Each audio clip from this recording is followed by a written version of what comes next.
Welcome back to CLIC Connect. I'm your host, Craig. We've got a great show planned for you today. We've got two guests waiting in the green room right now. We'll bring them out in just a second. I would like to thank our production partner, Red Roof Franchising, for all their support. They've been with us from the beginning of the show, and they are a great sponsor. They're a great alternative brand for you. Give Matt Hostetler a call. He'd love to hear from you, and let him know that producer Danny and I sent you. They'd love to talk to you. You know, they've got their world famous economy brands. They've got a soft brand. They've got an extended stay brand. They've got a new dual branded prototype out there as well. So, and they just opened up a new hotel here in California. So they're on a roll. They're going for 50 to celebrate their 50th anniversary. So give Matt a call. And again, let him know that producer Danny and I had sent you over to him. Thank you. Okay. We have got one of the very best travel, tech, food, and beverage writers out there, Emily Cappiello. And we have got CJ Arlotta. CJ is one of the best PR people in the entire hospitality sector. And we're going to be talking about hotels, travel writing, public relations, and relationships. We're all looking to try and get a work-life balance. And when you've got two people that are a couple in the same industry, that can be a little difficult. So let's welcome Emily and CJ right now. There they are. Hey guys, how are you? Good. How are you, Craig? Thanks for having me. Very good. Emily, how are you? I am great, and I'm really excited to be back. Thank you for having me again.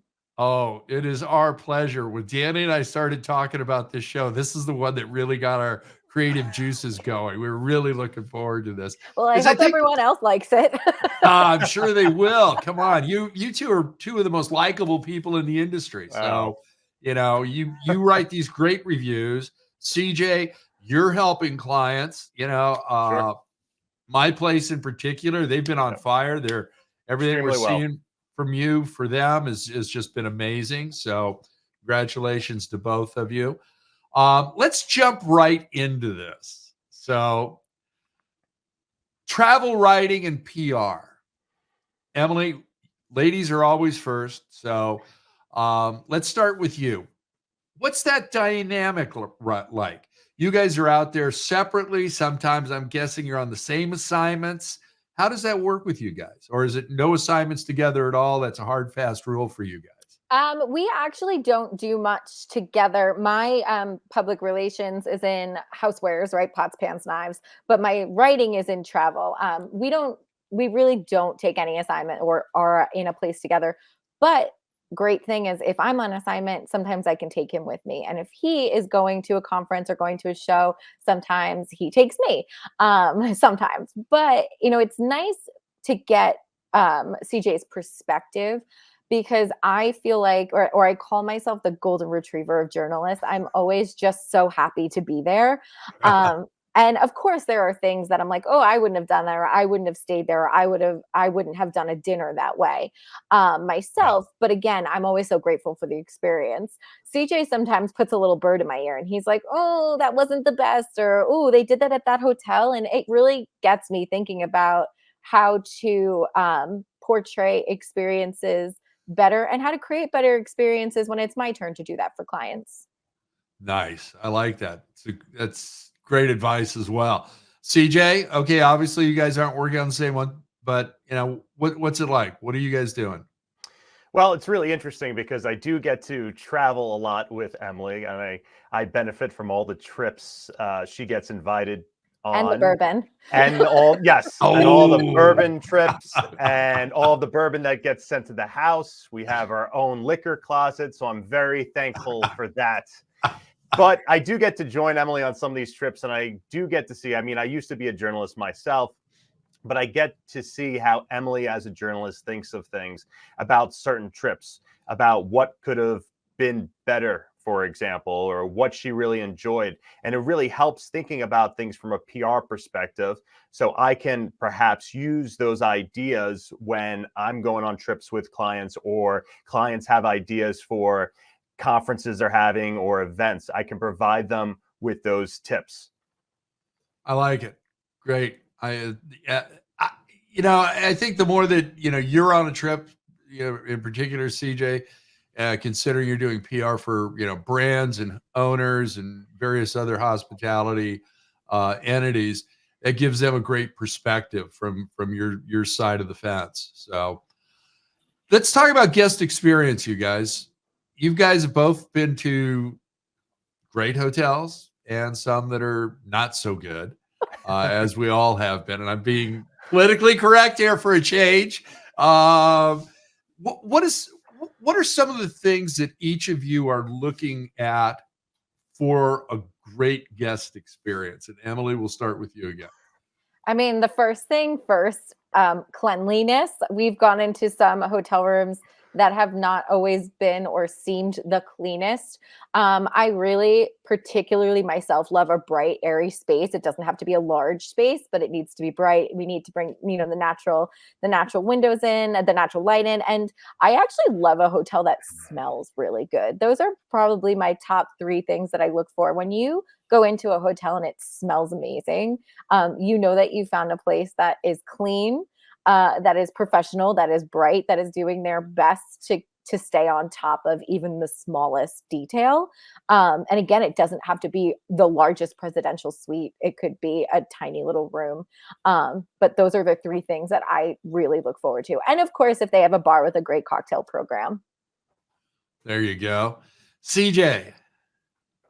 Yeah, so many of the same things that Emily mentioned, I look for, but it's really getting the basics right. Having a nice smile when I go and meet the front desk clerk, when I check into a hotel, having people check in on me. If I have a request to the room, ensure that that's timely and they're looking out for me, whatever that may be. I'm always looking for those little personalization things too, as well. If you get to know me, what I'm there on a trip for. All of those things, I think, really help me during a trip, and I think to elevate that guest experience ultimately. There you go. I agree with you on all that. I've got one client that owns a major resort here in California, and one of the major brands manages it. And it's funny because every time I walk into the lobby with him, he stops and he takes a deep breath through his nose. He goes, "I smell paint. I know they're painting again." Yeah. Yeah. Now, with the amount of miles that you guys log every year, what are some of your travel tips? I mean, obviously, with bag fees and everything else, you try and condense everything as much as possible. Is there any tips that you can give the audience for being the professional road warriors that you are? Overhead, carry on only. Yeah. Carry on only.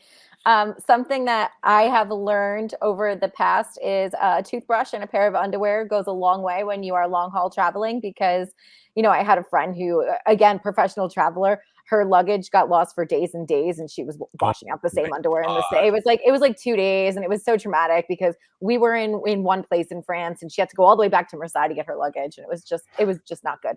So, an extra pair of underwear, an extra toothbrush in your luggage goes a really long way. Even if you have that carry-on, you never know. Yeah. And of course, like wearing really comfortable clothes. I used to wear jeans on flights, and now I am a Lululemon girl with a nice, Chris calls it my my airplane sweater. I have an airplane sweater that it's like a long tunic, and the last thing that I do to make my travel a little bit different or a little bit better for me is when I'm on those long haul flights, I actually bring my own food. So I will order a sandwich and bring it with me. The airplane food just doesn't sit well in my stomach and does not, it bloats me. So in order to feel my best the next day, wherever I'm going, I bring my own food. CJ, what are your tips? I don't like to wait on lines. I just don't wait on lines at all. You can ask Emily. If there was $1 million at the end of the line, I won't stand on He it. leaves Okay? me at the pre-check line. Yes. I have clear. Wait, I have clear, So and this he goes- has pre-check, and he leaves me. He goes, "Bye, see ya," and I go to the clear line, and he goes to the pre-check line. It's like a modern day Romeo and Juliet, the two of us. Once you move up, you don't go back down. You know what I'm saying? Like I can't revert back. So I would encourage you to, I mean, I have pre-check, clear, digital ID. I think clear might, depending on how much you travel, clear might be a little too much, but I encourage everybody, if you travel at least a couple of times a year, just get TSA pre-check. The fee isn't that bad. It's going to save you a lot of time at the airport, even though I like to be there early, even though I have all those things. Emily likes to have me driving at the last minute to the airport. I literally she's running walk for into a the flight. airport. I walk into the airport 10 minutes or less before my plane boards. Yes. Wow. Good old days. I'm there still 2 hours early. I like to go to the lounge, get something to eat, maybe have a drink, take my time, find out where my gate is. There's no need to run through the airport. It's my cardio. It's apparently, yes, it's her cardio. But I would say get TSA pre-check. It's going to save you a lot of time and save you a lot of stress. I couldn't agree more with you. I mean, I've got clear and I've got pre-check. And right now I'm going through the process of getting a new passport. So global entry is another one. I mean, Glenn and I mobile passport's the best, Craig. You have mobile passport? No, but I'm going to get that one once I get the passport. That's free. It's just an app. It's so easy. Nice. Put your picture in and you're good to go. Love it. Good now tip. that I've spilled the beans, the line's going to be real long. There we go. Yeah, no, I am set on us doing a Friday night audit from London during the holiday. Wow, very nice. So I've even offered to pick up producer David's airfare. So it's like, I want to be there, experience the holidays there, somewhere between Thanksgiving and Christmas. So I know I'm going to pay through the nose for airfare and hotel rooms, but it's just one of those things that I want to do. And, Glenn will start talking about, well, no, the kids are in college and blah, blah, blah. So we'll see what happens. But we'll come with you. We're done. We'll join. You should be our guest. Be our guest. I want to walk around and shoot some footage. I want to try and get producer Danny there too, so we can do some. Let's do it. CLIC live from London. So we'll have a group event. So, being in the same industry, do you two avoid talking shop when you're home? What is it that you feel really makes your relationship work? Because you're both in the same industry. You've got some of the same stresses and you've got totally different ones as well. Do you talk those out? Do you just kind of, hey, work's taboo, let's talk about the garden or something else? Or we talk shop all the time. If I have a question about a client, if I'm looking to secure more coverage, I'll reach out to, I'll go upstairs to Emily. Her office is upstairs, mine's downstairs.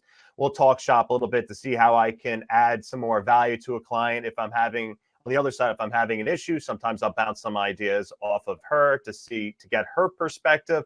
So we're always talking shop, and I really value that about our relationship as well. There you go. Yeah. Emily? Agreed. It's nice because sometimes when I have an idea, my ideas sometimes are big, and CJ can be like, oh, but you can't eat an elephant. How can you do this one at a time? So, he makes it a little bit more realistic for me, or he'll say, oh, this component really works, or maybe you should try that instead. And to be honest, he's very supportive of me as well. Whenever I'm having my own issues with a client and just want to have a glass of wine, he says, here's your glass, I'll pour it for you. What would you like? Nice. But yeah, we try to be at each other's events if we can as well. But it's nice to have somebody who understands, because my parents are from corporate world and they have no idea what I do. My dad is like, I don't know, she doesn't ask me for money, so I guess she's fine.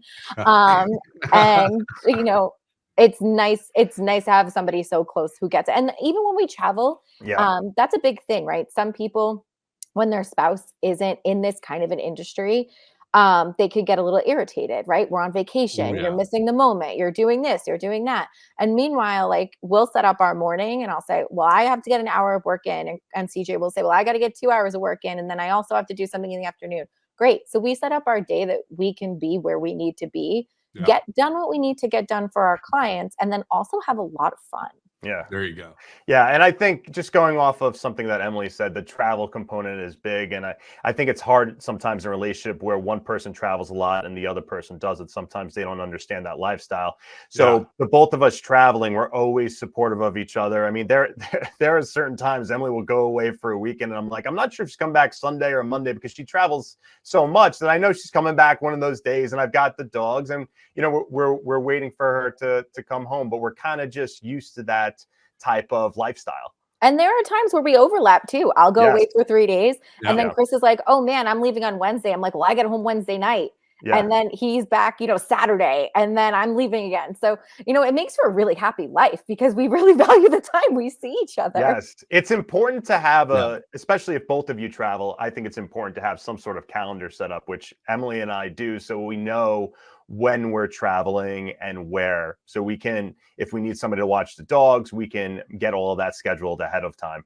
And we do schedule date night as well. We do, yes. In order to make that work, we have a standing date on a Thursday night. As long as both of us are home, that's date night. Yeah. Nice. I like that. Now, Emily, let's say CJ's going to Napa. Okay. And you've got a little bit of a travel reprieve. You're staying home. Do you ask him to bring you back a specific bottle of wine? No, because if you saw the inside of our house, it is basically a wine store. It is. We probably, well, first of all, if I'm going to Napa, Emily's definitely joining me. Oh, I'm coming, and I'm hooking him up with all of the good places to drink. We probably have, I don't know, 300, 400 bottles of wine. No, we have probably we have like 700 bottles of wine in this house. Oh my God. Block party at your guys' house. Yeah, because we have 1, 2, 3 wine racks that fit 150. There's wine on the fridge. There's wine in the cabinet. There's 2 more wine racks. Yeah, there's a lot of wine writing happening here. So I was just admitted to the circle of wine writers. So I've gotten even more wine. Wow. Congratulations. Thank you. That's wonderful.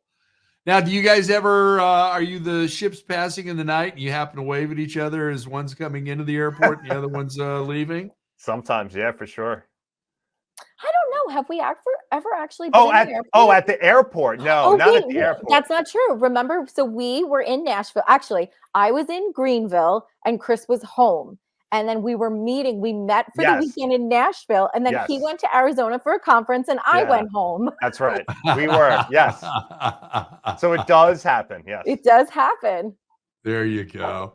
Okay. I'd like to hear the answer for both of you on this. Long road trip, 3 cities, 10 days, multiple assignments. What's the first thing you do when you get home? Take a shower. Shower, right? I take a shower. Usually when I get home, I think, I take a shower. I order Chinese food because I always want dumplings when I get home. Nice. And veg in front of the TV. I like to get into something comfortable. So shower, getting into something comfortable, perhaps a drink, depending on how I feel. I'm usually drank out by that time. I don't want any more. I come home, I'm like, I'm never drinking again. Yeah. Oh my God. Well, we've got a lot of wine to drink. So I just like to try to make space, I love it. I love it. Now I know when I'm done, it's shower. Everything in my bag is dirty and it's always a carry-on. Yes. So it's always the overhead with me. And it goes from my suitcase into a laundry bag. And then the next morning, my dry cleaners picks it all up. It's just like here. You unpack right away. Yeah. It's before I get into the shower. Wow. Yeah. You're a serial killer. That's a good habit.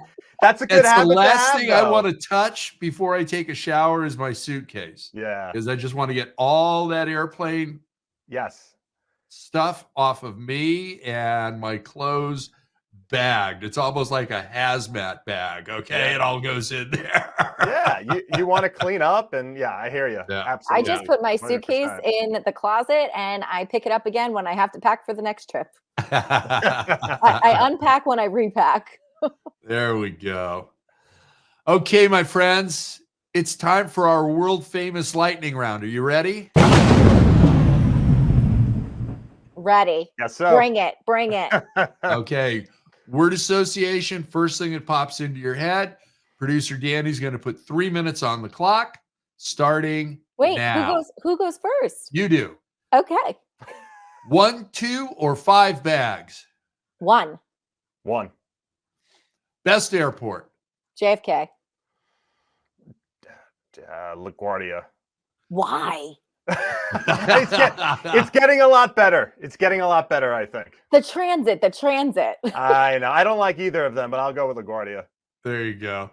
Best airport lounge. LaGuardia.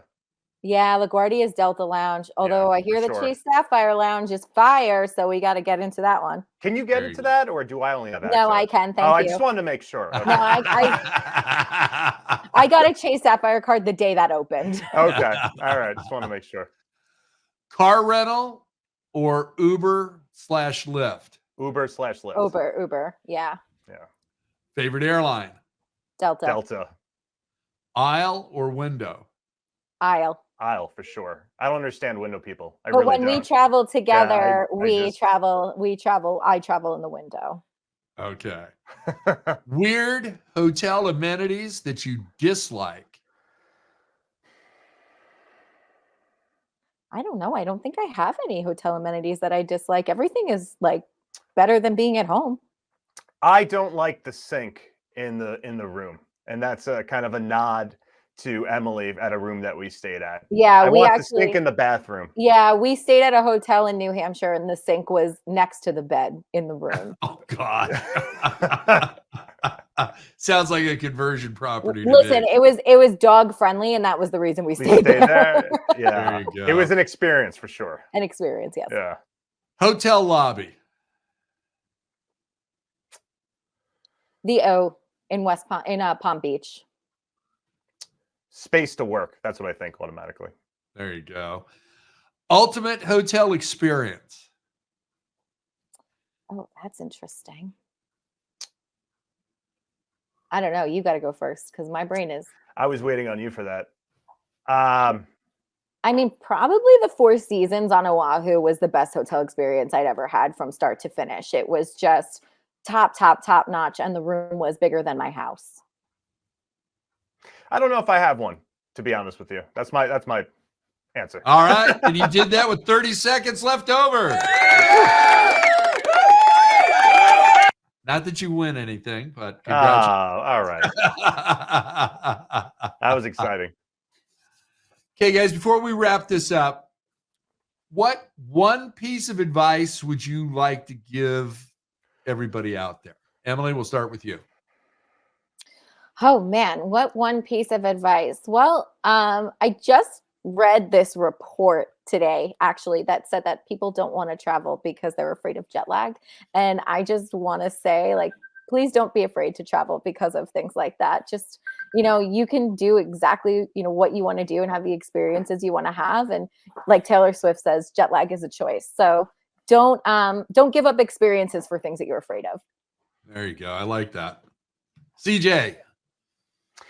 I think I'll provide a little PR advice, and I think what's important is building relationships and just making connections, and always looking to do that for yourself, for your clients. Don't always look out for yourself. See how you can add value to people, and you'll be amazed how people will come back to you and try to add value to your life. Love it. Great answers. Thank you. This has been fun, guys. I think we're going to need to do a part 2 in season 10. I really like this. Thank you. Emily, do you have an article coming out soon that you want everybody to read? And what's the best way for people to get a hold of you? Oh, wait a minute. Before we do that, you take really great Instagram pictures. Thank you. Do you have somebody there as a gaffer, maybe that's, handling your lighting for all that? I have a bunch of journalist friends that do a really great job when we're on trips taking pictures. My best friend, Kelly, also a travel journalist and cocktail journalist, she knows all of my angles so well. Nobody else. Nobody else. Also, sometimes CJ takes. Oh, okay, all right. You're welcome. You're welcome. I think the good one. A lot of the good ones come from me. I mean, I don't know. Kelly's taken a lot of real beautiful pictures of me. There we go. Okay, so Emily, new article coming out you want everybody to read, and how can people get a hold of you? So I have two coming out very shortly. One is on Forders, and it is on the best pubs in Dublin that the locals want you to know about. So it's not those, it's not the Palace Bar. It's actually a nod to a couple that we met when we were in Dublin who took us to their special bar, their special pubs. So I wanted to speak about that and that experience in there. And I have an article coming out on travel and leisure. Is the overhead baggage space over your seat actually yours? Flight attendants are talking to me about that one. So that will be really fun. Yeah. Because you got a lot of people that are sitting at the back of the plane that drop their bags in those overheads as they come on. Well, something very weird happened to me on a flight last week where as I got actually schnicked by a man. He was so upset that I had put my luggage. I was sitting in seat 4 and I put my luggage in seat 2 because the person sitting in seat 4, their luggage was taken. Yeah. I was in first class. My luggage was in first class. And he said, "No, I paid for this overhead space. This is mine." So I wrote a story about it. Oh, I got to read that. I've got to have a copy of that. You'll see it in Travel and Leisure. I think it comes out April 12th. Okay. All right. CJ, how about you? Anything anything new happening you want to discuss, and how can people get a hold of you? Yeah, so we're really excited that we're launching a new thought leadership offering where we're taking on single executives if they're looking to get out there in industry more, get on more panels, if they need advice on communication or public speaking. We're looking to take them on. We've already had an interest from a few executives. So if you're interested in that particular offering, feel free to email me at cj@cjmediasolutionsllc.com. Hey, I know a great interview show you could book them on. That's true. There you go. Just saying. I got one in mind as well. Nice. You guys are an absolute delight. Thank you very much for joining us today. I appreciate you, and thank you for a great conversation. And I hope to be seeing you guys soon, and hopefully before London. So, sounds good. Thanks, Craig. Thanks for having us. Take care. Craig. Bye. What a great show. How much fun was this? This season 9 is almost wrapped, and I got to thank producer Danny. I got to thank our guests. This has just been, I think, our best season yet. And if you'd like to be on the show, DM producer Danny or myself. Also, if you'd like to be a production partner, DM us. We'd love to hear from you. We're looking for production partners. And with that said, I also want to thank our production partner, Red Roof Franchising. They've been with us from the beginning. I thank them for their support and their help.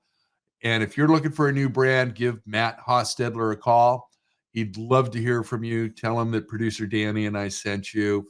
And remember to follow us on LinkedIn, Instagram, Facebook, Twitter, and our YouTube channel, the home of CLIC Connect. You can always find us there. So subscribe and ring that bell. Smash that bell on YouTube. That way you're notified of updates.